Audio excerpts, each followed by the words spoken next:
Hey YouTube, Stallion Stuff here again. Just a quick update.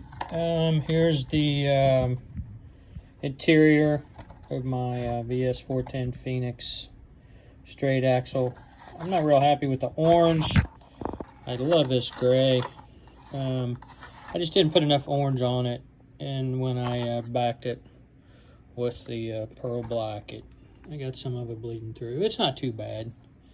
It's okay. I did do the transmission build. I did get the build done. Oh, well, for some of you that don't know, there's the body it's going in. That's the paint job I got on it.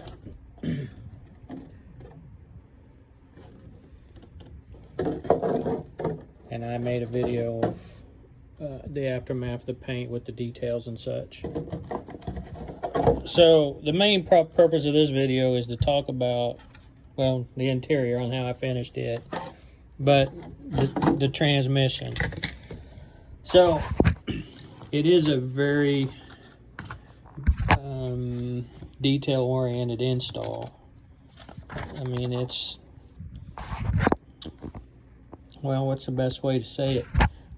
Bring your A game. Don't be tired when you're doing this.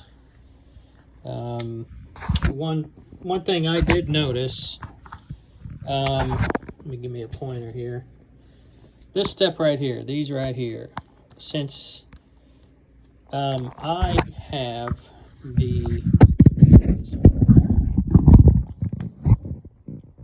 I got the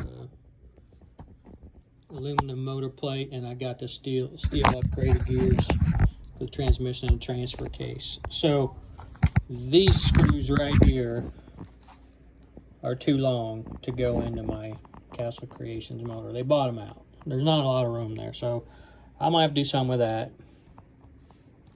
This all's pretty self-explanatory.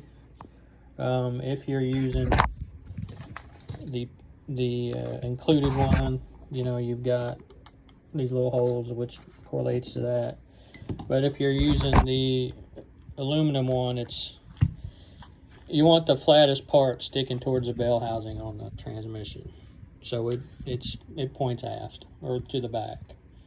And a slipper clutch, it'll take the part that's kind of hollowed out. So that's the issues I had on this page. In this page, you know, some of these screws, I just don't like the way they tighten up into this plastic. I thought about Loctite them, but I didn't, just to give it a little bit of extra bite. So pay attention to the size of these pins. Basically, if you put this longer pin on here, this, you know, in this hole, when that gear goes on, it won't allow it to go on. So the longer one's for this big gear, the shorter one's for the shorter gear, or a smaller gear. I didn't do this. I just got the flat one on because I kind of figured you'd have to cut a hole in the interior, and I wasn't about to do that just yet.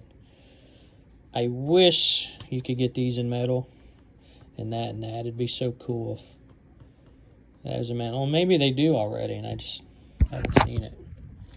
I like the upgraded bearing housing. I already bought it anyway, but because I originally started with the portal kit, and then I sent it back. But I was going to keep those. I figured 30 bucks. I don't know. Maybe I'll buy another one. Who knows? Or maybe somebody else will need them. This is confusing to me, this part right here. If you have the steel gears, because of this hex right here, you're not going to see that. It'll be the gear set with the metal gears that's got two gears on one shaft, like it's all turned to be that way. In fact, I felt stupid. I asked a question in the group, and that's what they told me. It made me feel like an idiot, but that's okay.